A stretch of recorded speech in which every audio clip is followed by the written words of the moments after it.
The full moon rise like a sun. My name is Megan Pischke, and my story is one that's played out in millions of different ways with millions of different women around the world. But this story is mine. I grew up between California and Colorado. I moved away when I was 15. I was a rebel, kind of anxious kid, and I had a turbulent childhood to put behind me. I was a bike messenger, I was a skate rat, punk rock scene frequenter, and then I found snowboarding. And that's when my life really, truly started. I was free.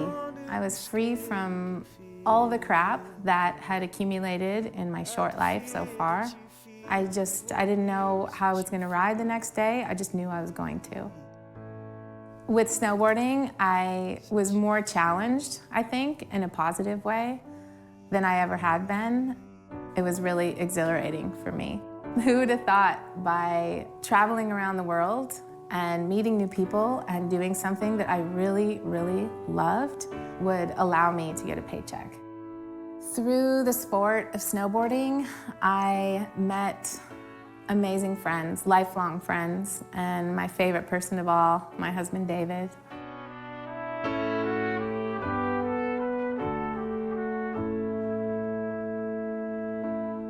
In October of 2012, I was juggling 3 jobs, my kids, my family, and I actually was really into it. I was happy to do all this. I just thought that's what life was. When you grow up, you have kids, you look for a career, and you try to pursue your dreams. But pretty much from my second pregnancy, around that time, something just wasn't feeling right. I noticed that the lump in my breast had gotten bigger. Now, I say the lump because it's been with me for about 8 years. I've had this little lump in my breast. It's the same side that I lost my spleen and broken a lot of ribs, so part of me was attributing it to scar tissue. But I'd had it checked several times, even with my second pregnancy, and it was fibrous tissue. I was told it was fibrous tissue. I never looked at it as a problem. I just had a little, pea-sized lump in my breast for a long time. I went to my general practitioner, and they put me on a waiting list for an ultrasound. Things just kind of started snowballing, and it was the first ultrasound guy that had this sort of panic moment, and I was like, wow. And he rushed out of the room, and I'm sitting there with my shirt off like, God, I wonder how many other women have sat in this chair freaking out right now. He just ran in and said, I'm referring you for a biopsy immediately. The phone call came on November 2nd, 2012. 7 o'clock or so that evening, it was like 1 minute, I had my life in front of me. I knew what I was going to be doing tomorrow, had the schedule. There was a plan for my life. It was busy and it was fun and it was exciting. And then the next minute, all of that was gone. And this was just like, she started crying and then she's like, it's positive, I got breast cancer. All I heard was lymph nodes and aggressive, advanced. Those are the types of words that I had heard and tried not to hold on to. And I remember sitting on the stairs, staring at my fireplace, and feeling like I wanted to jump out of my skin. I just wanted to scream, this isn't my life. This can't be my life. What are my children gonna do without me? This is gonna break my family. First reactions, like, you're gonna be okay, everything is gonna be good, but then it's like, oh man, really? Like, what if? And then you stop it. I guess it goes to show that you can be really super healthy, and you can be in tune with your body, and you can be really happy, and you can be young and free and all these really great things, but you still can have that probability, and it was really shocking. The days that followed and all the testing that happened and all the doctors that I saw were statistically driven, generally driven. You know, they're doctors. They're not going to talk about Megan and her plan to deal with this. It's more like, this is your age, this is the size of your tumor, this is the type of your cancer, and this is what we have to offer you, and this is what we're gonna do for you.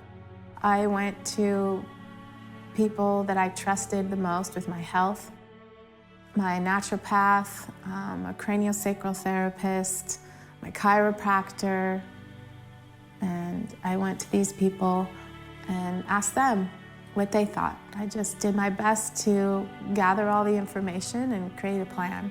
So after all of this collecting of information and meditating, visualizing, I had a plan, and I knew the best way, the only way that I was going to make it through this was to see this as a positive experience.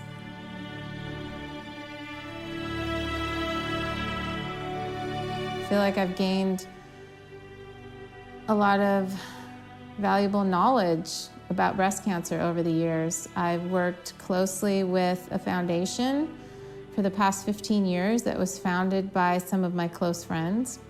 And Boarding for Breast Cancer and all the girls involved are like family to me.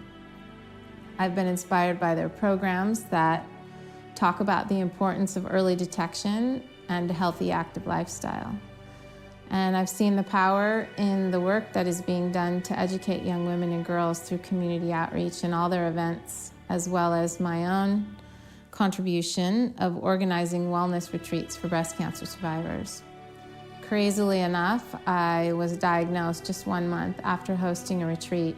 And it's all these women and all the stories that I'm thinking about and getting inspiration from to mentally and spiritually prepare myself for chemo and everything that lies ahead.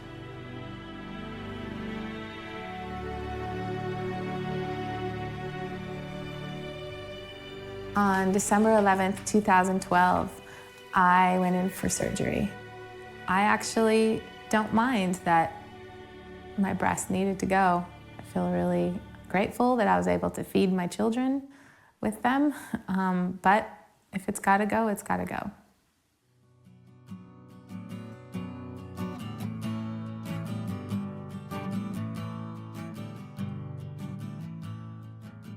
I slept really good. Yeah, stoked. I feel pretty peaceful right now. It's because I'm in my home. I'm not sitting in a chemo chair. Inside a heart that was cracked, feel beating with true love unknown. Diane, before they could open your door. Gallery, Yeah, I'm kind of emotional, but at the same time, I have a total trust in this.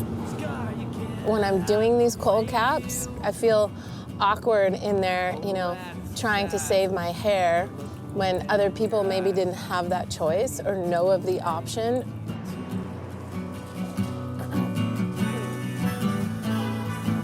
It's my first day of chemo and my first of 16 treatments that I have coming up.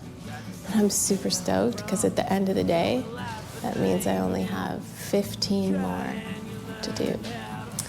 So, yeah, here I go.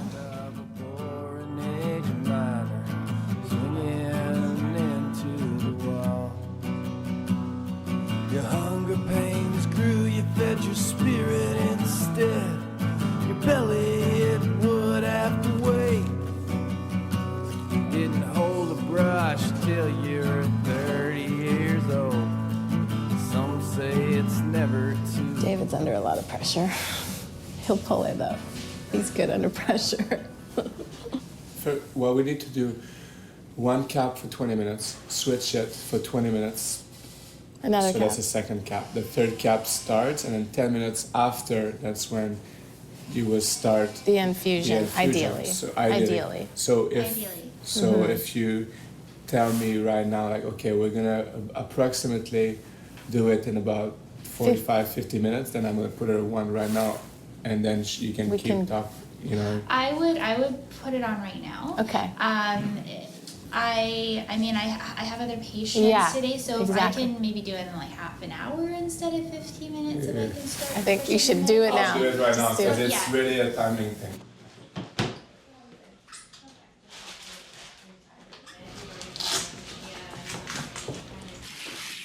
It's just quite the job for people, right? Like people don't want to go through this for 5 or 6 hours on chemo day.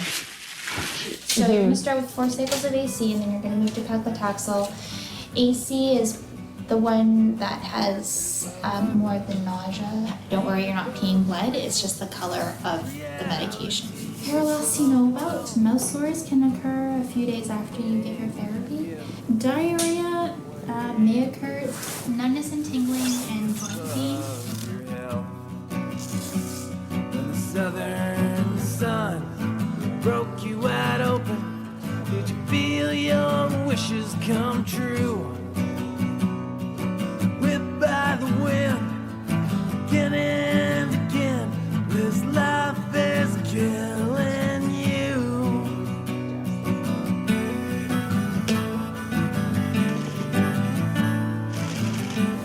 I hope the next 3 hours go really fucking fast. It's perfect. It's 30.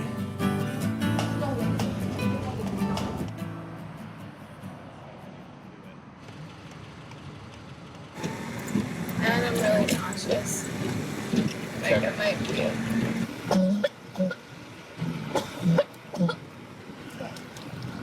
That was gnarly. So sorry. Being burrito through my nose. So sorry. Hopefully this next treatment, the hyperthermia, Warms you up. is warm. That's what I'm excited for. How do you get it? Right. Oh gosh, that feels good. Okay. Your pain away.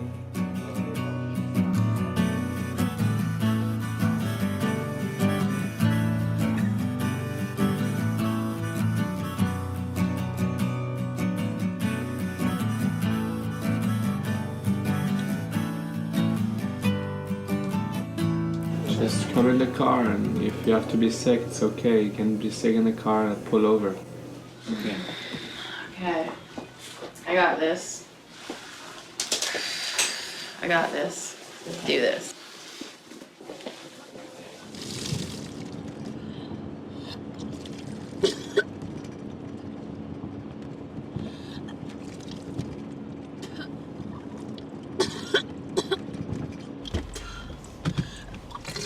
Chemo friggin' sucks.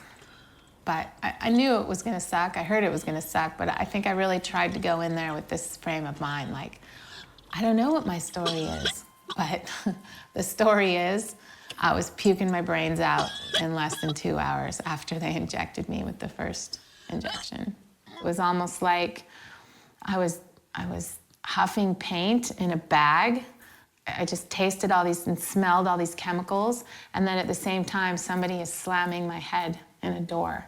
And it was the craziest physical reaction I'd ever had. A friend had told me, you know, you're just gonna have to let go at some point. You're gonna have to quit being so strong. And with chemo, you just let your body do what it needs to do. And I was just like, the heck with that. I'm just gonna be so strong. I'm gonna be a soldier through this. And then that first chemo, I got it. It was so shitty. I was knocked down, definitely, right off that little pedestal I'd put myself up on. You can see my wife changing and vomiting and being so like uncomfortable, and then seeing her be hurt is just the worst. You know, you don't want to see the people you love in pain. A friend convinced me to smoke some marijuana.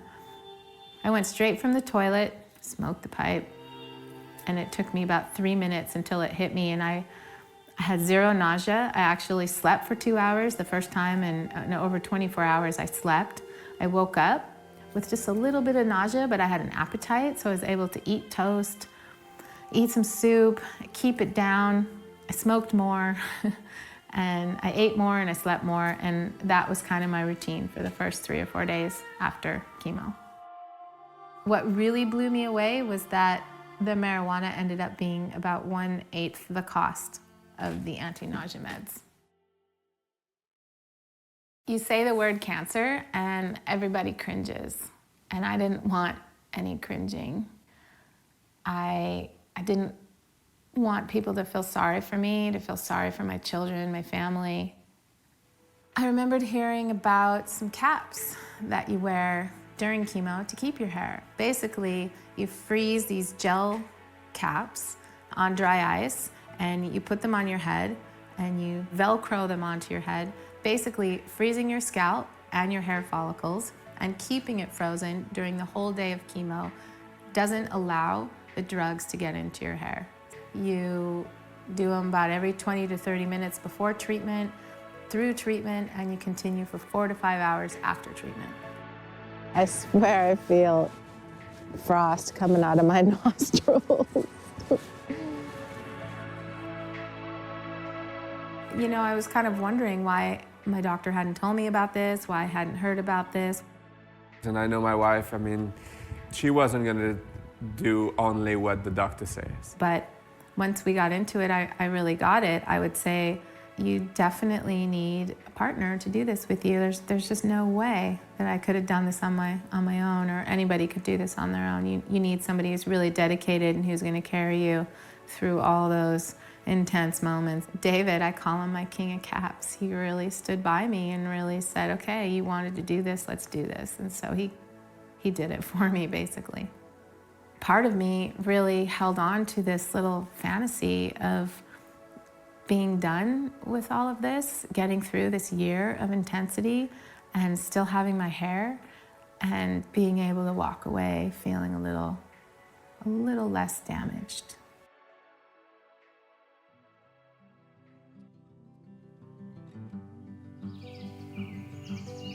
Prioritizing positive thinking and really living that every single day was the most important thing that I could have done in the beginning. I've been referred to a naturopathic oncologist. I finally felt like with naturopathic medicine in general, with the 2 doctors that I had, that I had found somebody who matched my vision, who really spoke to Megan and was like, yeah, you're gonna kick this thing's ass, you're gonna do this. My name is Gurdev Parmar. I'm a naturopathic physician with a specialty in oncology. You were ultimately diagnosed with locally advanced breast cancer, stage 3, estrogen receptor positive, progesterone receptor positive, HER2 negative breast cancer. He sat down and he looked me in the eyes before he said anything else, and he was like, the first thing that you're gonna do is you're gonna get through this and you're never gonna look back. Local regional hyperthermia is doing a few things for you. So the first thing that you should know is if we heat cancer cells above 42.5 degrees Celsius, they don't survive that heat. It has cytotoxic or cancer-killing effects. The second thing that we're using it for is as a chemosensitizer. So you go for your chemotherapy, which is an IV therapy, and it goes everywhere your blood circulates, but we really want it to go to that area where you had known disease. As a result of dilation and therefore increased circulation, we also know that we're going to be driving more of the chemotherapeutic agent in the desired area. He definitely gave me the spark that I needed. I'm Jennifer Gao. I'm doctor of traditional Chinese medicine. How do you feel? I had had a lot of success in my life in healing with Chinese medicine, and I definitely wanted that to be an aspect for me in all of this. Yeah, okay, let me check your pulse. Okay. The reason why we decided to do high-dose vitamin C bags with Megan is because it will support the immune system, first of all. We give the nutrients, high-dose vitamin C, in through the vein, so it bypasses the GI tract, and we get maximal absorption and utilization of nutrients. This is really important when we're dealing with cancer because we want to support the immune system as much as we can, and also because high-dose vitamin C is a nice, strong antioxidant. We know from research that vitamin C in a higher dose will cause cancer cells to create more hydrogen peroxide, which will in effect oxidize and kill them. This is how many chemotherapeutic agents work, so it has that benefit as well. And I've got a toddler and a 7-year-old bringing home all sorts of fun stuff from schools and daycares. And chemo really does knock your immune system down and make you susceptible to illness. So I really felt like I've avoided a lot of colds and flus with this treatment. Financial stress started to really catch up with us really quick, especially with all of the integrated health treatments. And me, I basically had to kind of quit 3 jobs. We were pretty tight financially, and definitely wasn't gonna be able to add up all those expenses. And so that stressed me out. I'm bringing in most of the income for the family, and I'm thinking okay, well, that's a big responsibility there. I want my wife to do the best that she can. I want her to do what she feels, and I want her to be healthy. And of course, I want her to do all this, but I can't afford it. I don't, definitely, we're gonna go broke. I know that because of this financial stress, David wasn't sleeping at night. You know, at some point, after looking at all this big financial list of stuff and wondering where we were gonna get the money, David just said, you know what, I've got this. We're gonna do a fundraiser. It's all good, we're gonna find the money, Megs. And she trusted me on this right away, and in my heart, I knew we were gonna find the money.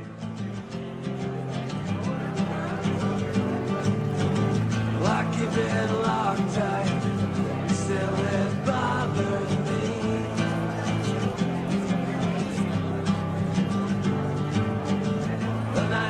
Not only did people come together to support my family and I, my husband and I, myself, financially with this fundraising, but also they supported my choices in integrated healthcare. It's so powerful and so beautiful and so amazing. That gratitude and that love is gonna be with me forever.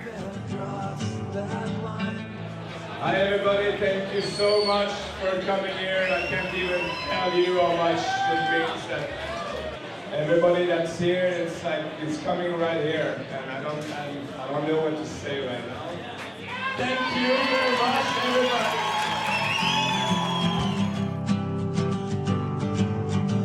I'm only human, there's a monkey on my back. To see everybody rise to action in such an intense hour of my life and my husband's life, it was really powerful and really beautiful, and makes me cry every time I talk about it. It means so much to us, and it's really cool to be able to release one stress from the life of, oh, can we afford the next treatment? You know, at least this was totally taken care of, and then we could just focus on getting that next treatment and getting there and emotionally getting there. I've been feeling tired beyond tired. Obviously, it's accumulative with, being towards the end of chemo, but it is ridiculous how tired I am. I'm pretty much like this during the day. Chemo drugs going into my body. It's amazing. 224 times. That's how many times I've put a cap on my head. But they're almost done. Yeah, we're down to our last one. Let me just call you in so they know you're here. Day off. We did it.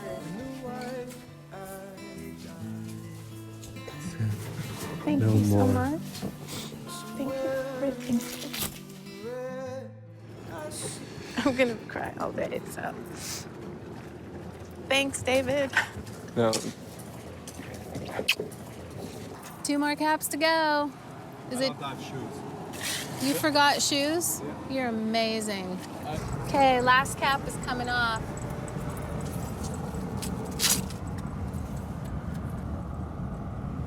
There you go, babe. Yay!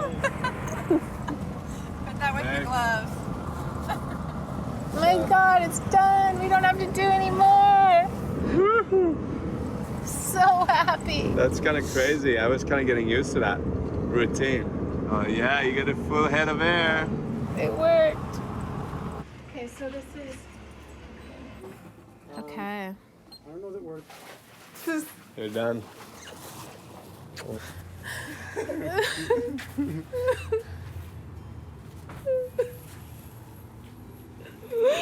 Thank you so much. I'm sorry if I ever argued with you or complained. No. It was also worth it to have you as my partner. Thank you.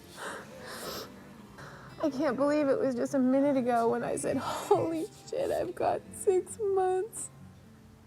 I know. It's done.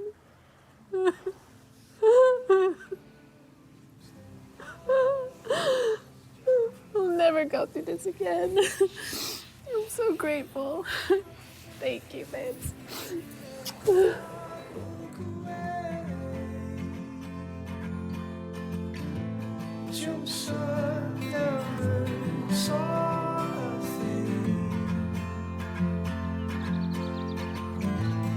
Eyes were wrapped in all of these dreams, colored cloth and autumn rain, colored cloth covered with bloody stain, now love without the pain.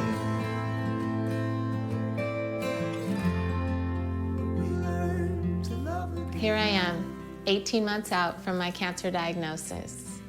And my most recent blood work and mammogram don't show any signs of cancer. While my body is cancer-free, I'm still working to heal from some vision issues and an unraveling of sorts of so many different emotions. All side effects of chemo, radiation, and what was such an unnatural process for my body to go through. And for the next 5 to 10 years, I'll be taking medications and doing follow-up treatments to ensure that I remain cancer-free. Despite all of this, I can say with confidence that the choices I made with integrative healthcare and the path that I chose to take to deal with cancer are giving me the best chances to not only survive this, but to never have to deal with any of it again. What an experience. It wasn't the best part of my life, but perhaps it was the most valuable. I'm humbled by the experience as a whole. I'm humbled by all the love and compassion I've felt from my community, my doctors, my neighbors, and people that I've never even met before.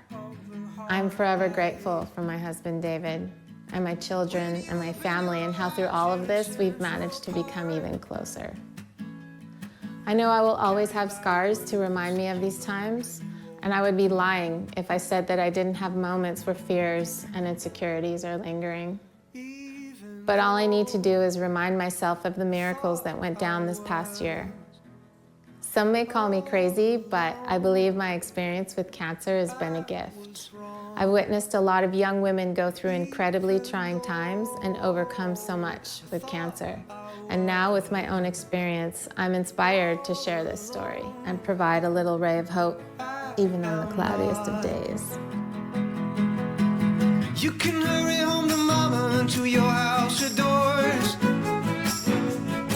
Get the bolt in the hole and you can close all the windows. But keeping out the killers and keeping out the creeps